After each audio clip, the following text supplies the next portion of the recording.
you sometimes feel confused or lost in the complications and complexities of life? Do you feel drained, listless, or exhausted from the daily burdens and responsibilities? Why not seek our campus ministers on air every Tuesday from 2 to 3 in the afternoon? Listen to our counselors from the Loyola School's Campus Ministry Office as they ground our lives in our faith, in our school's spiritual tradition. Campus Ministers on Air. Be guided, be inspired, be blessed. Listen to our Campus Ministers on Air.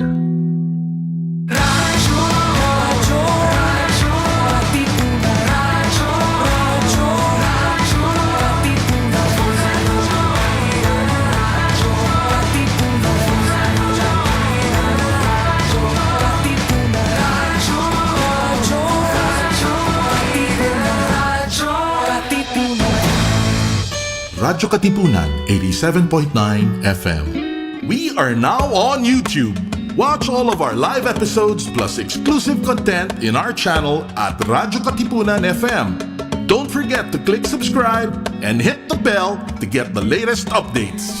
Just with Music Ministry, your daily dose of inspiration. Follow jescom.ph on Spotify and Jescom Music on YouTube. We are also on iTunes and Deezer.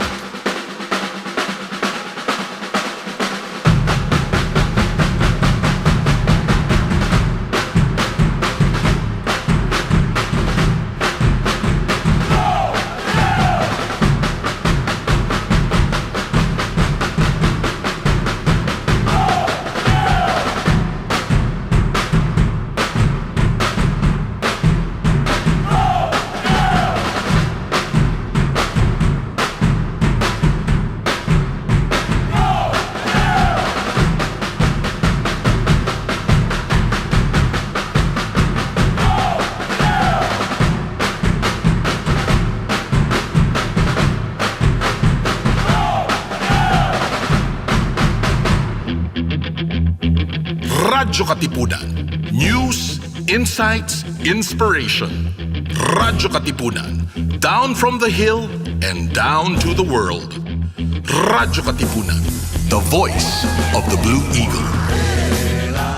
Radyo, radyo, radyo, radyo, radyo, radyo, radyo, Katipunan. Radyo, Katipunan. Radyo, Katipunan. Radyo, radyo, radyo, Katipunan. Radyo, radyo, radyo, Katipunan. Voice of the Blue Eagle, kami di mapipigil sa pagbabalitang tumpak at tama. Buhay Atenista, sa loob sa labas ng eskwela, ating ibibida lahat ng eskwela. Radyo, radyo, radyo, Katipunan. Radyo, radyo, radyo, Katipunan. Radyo, Katipunan. Radyo, Katipunan. Kawal ni Ignacio, Katipunero sugod. Todo sa kayod, punong at tulong. Lipad na Blue Eagle, galing giting at tigil. Blue and white, one big fight. Radyo, radyo, radyo, Katipunan. Radyo, radyo, radyo, Katipunan. Radyo, Katipunan. Radyo, Katipunan. Radyo,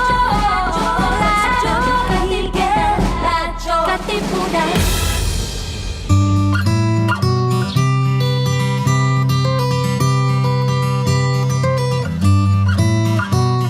Let us understand mental health and explore how we can take care of our emotional, psychological, and social well-being. Welcome to your weekly slice of mental health tips and tidbits with Pat and B, here on Mind Ed. Sa'yo sumisilong kapag ang puso ko'y pagod. Radyo-Katipunan 87.9 FM. This is your stop for all things pop. Catch our all-around pop culture geek, Chola Sedyaren as he throws in some dose of what's poppin' and what's hot in the pop culture scene here on Popcorn. Munch in with us every Thursdays from 4 to 6, only here on Radyo-Katipunan 87.9 FM. Nasistress ka na ba? Nagpapanik o natatakot dahil sa COVID-19? Normal lang ang ganitong mga reaksyon sa ngayon. Pero may magagawa ka para mapagtagumpayan ang sitwasyon na ito. Ituloy lang ang pangangamusta sa mga kamag-anak at kaibigan gamit ang text, tawag o video. Tiyakin na ang mga bata ay ligtas at nasa maayos na kalagayan. Gawin sa bahay ang mga nakasanayan upang hindi mabagot o mabalisa sa panahong ito. Sa wastong pag-iingat, ang virus hindi kakalat. COVID-19, kayang-kaya nating tapusin. Radyo-Katipunan. News, insights, inspiration. Radyo-Katipunan. Down from the hill and down to the world. Radyo-Katipunan. The voice of the Blue Eagle.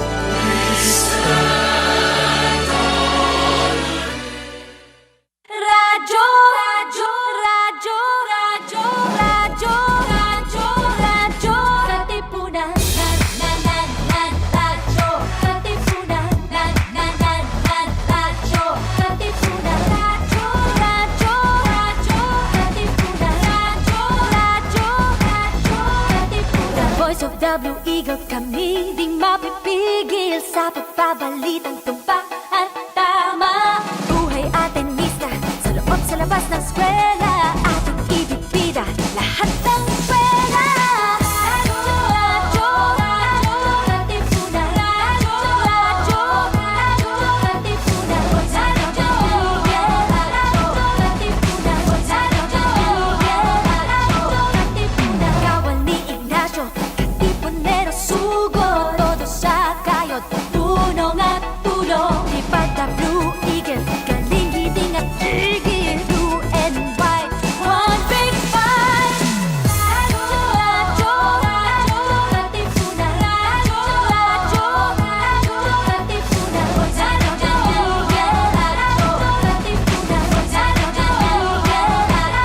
Katipunan. Radyo, Katipunan.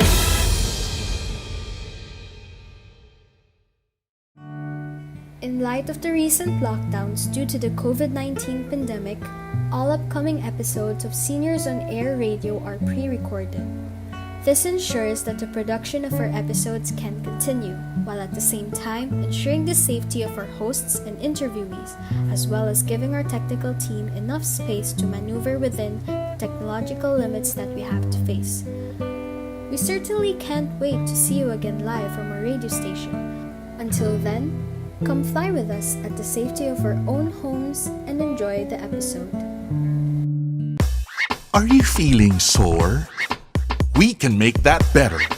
Tune in to the Ateneo Senior High School's first radio program, SOAR, the Seniors on Air Radio. Don't change that channel yet, because SOAR is ready to put the you in youth. SOAR, Seniors on Air, here on Radyo-Katipunan 87.9 FM. What's soaring, Eagles? Welcome back to another episode of Soar. I'm Iana Lau, DJ Orange. And I'm DJ CJ. I'm DJ Yana. And I'm DJ EJ. And today we will be discussing Buwan ng Wika in the ASHS. Buwan ng Wika in the ASHS, at least the celebrations for the last 2 years, have been, at the very least, an enigma. Oddly, as if we live on a different time frame, we celebrate Buwan ng Wika and everything Filipino almost 2 months after August. Nevertheless, Buwan ng Wika has always been one of my favorite celebrations aside from holiday parties, as we get to dress, eat, and bask in everything and anything Filipino. So, do you guys remember how we celebrated Buwan ng Wika last year? Yes, of course. Yeah, I do. It was memorable for us, for our class, 11 pupil, kasi we joined Harana, and even though na hindi kami nanalo, it was fun kasi everyone gets to participate in the class. Ganon. So, class bonding sort of activity na rin siya for us. As And classmates kami ni EJ pala. Sorry for cutting you off. Okay, EJ. that's fine. So, parang same experience kami ni EJ. Okay, as for 11 Myers, sumali din kami ng Harana. Hindi ko maalala kung nanalo kami. At hindi ako kasama sa production team. So, I didn't know the ins and outs of the music video, but watching it was actually pretty amusing. It was entertaining. Not because I'm laughing at my classmates, but because I was actually surprised at how much talent my classmates have. Like, they're musicians. They can act, even in the online setup. So, for me, it was a good way for me to get to know them on an intimate level. Ikaw, EJ, may ma-add ka ba dun sa sinabi ni Yana? Well, kasi last year, actor ako sa music video. Kaya, Panoorin niya ba? Ano kanta kinover? secret. Pero ayun. Tapos sabihin mo lang na sino partner mo. Para naman, I know. This is very professional. Pero, shout out. Pero, anyway, ayun, actor kasi ako last year. Kaya parang nag-cringe ako kapag pinapanood yung music video. Pero super, super thankful ako na nagawa nila ng paraan yung music video para mukha namang presentable. And kahit na di kami nanalo, we still tried our best. And that's the most important thing. Yun. Yeah. also, share ko lang kasi last year, part ako sa mga, sa team na kumanta, like nag-cover ng song. We got a songer. Songer to eh. Sample. Guys, ako lang to, charot. But, pero I was frustrated nung recording kasi I had to like, re-record a certain part for like so long. Parang nakailang tries ako. Nakailang email ako ng voice recording ko dun sa sa mismong mag-edit ng audio file. Pero yes, maayos naman, guys. I did my best. I tried my best. And yes, fruitful naman, I guess. It's a sample na si Yana. Oo nga. Parang naging advertisement to para sa music video. Panoorin niyo na mamaya. So, yun. Shout out to 11 Torres. Sorry lang, pero hanggang ngayon di ko pa napapanood fully yung video kasi actor din. Tapos, wait, wasn't Ayana our actor in our promotional video? Kaya pala, Ayana. Meron ng background. Okay. My experience, syempre. Pero yun, like that song, man, I don't know. Pero ox lang. Plot twist, namatay ako dun. So, panoorin niyo, dramatic kami. So, wait, yun. what song did you guys cover? Hindi ko na maalala, my goodness. Pero lahat tayo nag-cover ng Eraserhead songs. Tama pa? River Maya at River Maya. I think every class has a different artist. Oh. They get to pick what song from that artist yung i-cover nila. So that's something that I think would also happen this year. Tama ba? Baka. But, yun. We did Harana last year. Ours was a little bit cringe. I wouldn't watch it unless you wanna laugh. And, yun. As a part of the Media and Creative Arts District, or MCAD, we're very proud to promote Bihis Pinoy and Tudlaan, which are programs manned by the Art Guild, Pugad, and Highlights in our own district, diba? So, what are you most excited for this year's plans? Since alam natin na tutuloy yung Harana, Oryx, Bihis Pinoy, and stuff like that. Hi, CJ? Okay, so for me, I think I'd actually be excited for the editorial. Alam ko lalabas siya, I'm not sure though, but next month ba? I'm not too sure. But yeah, I think that one is something new compared to last year, a new edition that we can all have, that we can have a copy of. And I think all of you should look forward to that. Shout out to Highlights, no? Pabibo kasi Aluncina this year, diba? Damay nating programs. Not only Oryx and Harana, meron din maraming iba. So yan. Yana, what are you excited for? I think I'm looking forward for Oryx kasi actually we just had our meeting nung Wednesday with our class. So parang we delegated tasks already. Tapos wala lang ang fun kasi last year ang gaganda kasi ng music videos and songs ng mga seniors. So madaming songers sa class namin. So I feel like palaban ng Gradetsky this year. Sorry kayo. Abangan, charot. Hinahamon tayo. No. EJ? Ako naman, feeling ko, I'm looking forward to be a Pinoy. Kasi, nung face-to-face pa, sa junior high school namin ni Yana, may mga contest din na ganon. And super fun talaga. And you just miss the crowds roaring sa covered courts, ganon. Kaya, I feel like this new segment sa Buwan ng Wika, it would be a great opportunity to express their talents and, the creativity that each ASHS student has. Kaya, ayun. Very, very excited for that. I think yung BS Pinoy, siguro if we would compare it to the face-to-face setup, I think it would be like yung Buwan ng Wika, Mr. and Miss Buwan ng Wika ata, ganun, Binibini and something.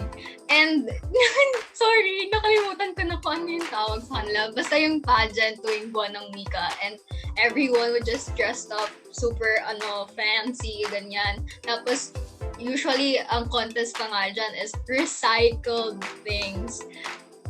May experience ng mga ganyan si EJ kasi nung junior high school, parati namin yung panlaban. Ano ba kayo? Beauty queen ng class namin yan, si EJ. It fits so well. Galing-galing ni EJ. Kami din actually. Memories from junior high. Kami, our school was super small. So, 2 lang yung classes namin sa school ko. So then, sa batch namin at least. Tapos yung batch namin, yung palaging proud namin is panalo namin sa Buwan ng Wika. Kasi kami yung parang creative class, ganun. Short for hindi masyadong katalino yung kabila. Pero yun, joke. So anyway, yun, we used to do poem recitals, balagtasan, and it's really such a big memory. Pati dancerist pala. So anyway, it's Buwan ng Wika celebration has always been really dear, good memory for me, big part of my school life, ganon. So, moving forward, talking about more celebrating at least Filipino media, right? As a broadcasting org. John Arcila recently won the Best Actor at the 78th Venice Film Festival for his performance on the film On the Job. So, meron ba kayong mga favorite films na memories or gano'n? It's been a while kasi, diba, since we've been through the cinemas. Kasi usually we would watch Filipino films during MMFF, yung film festival, usually on December. But now, it's been a while. I haven't watched Filipino movies except for the ones on Netflix. And they're not my favorites. I'm gonna say that. They're not my favorites. But as for films, I think I don't know. I'd say the history films that Netflix has, I think, because they're the ones that I've recently watched.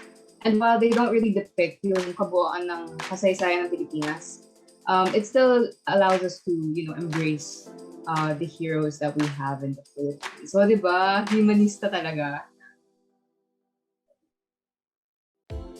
Humes. Totoo, kasi nakayalo ka din. Scrap color!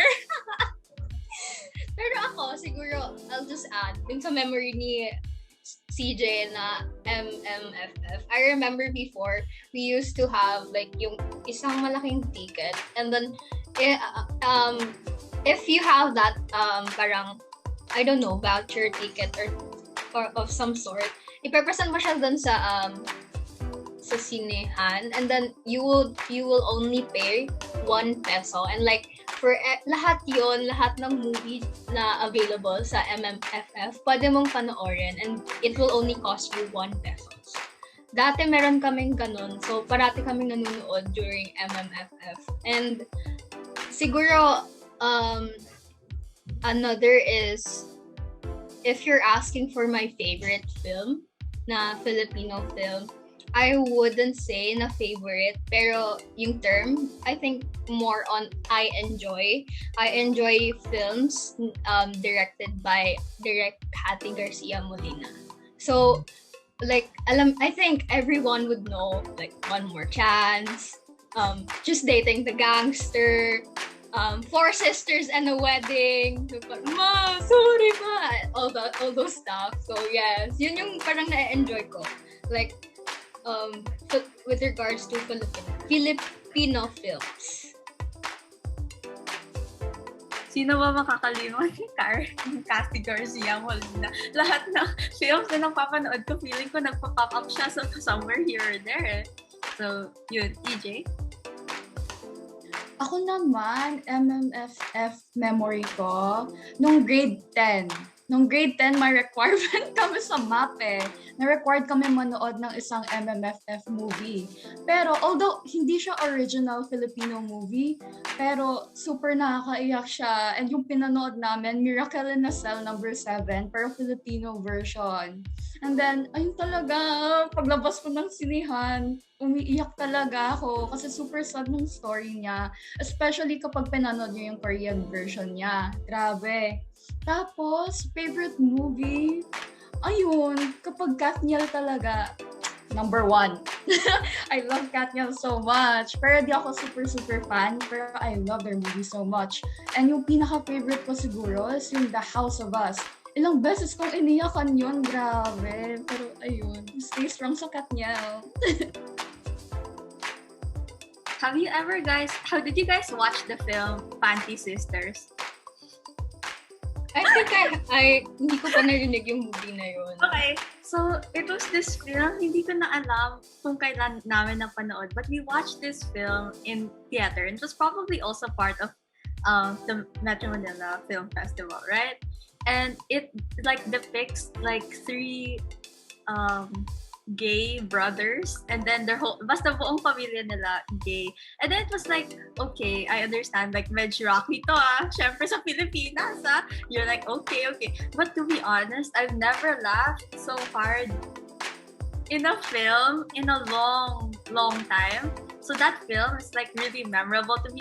One of the last films we were able to watch in theaters. Kasi, but then may plot twist doon na sobrang ayaw ko. Like, biglang naging weird yung movie nung plot twist na yun. Pero, won't spoil, syempre. Yun.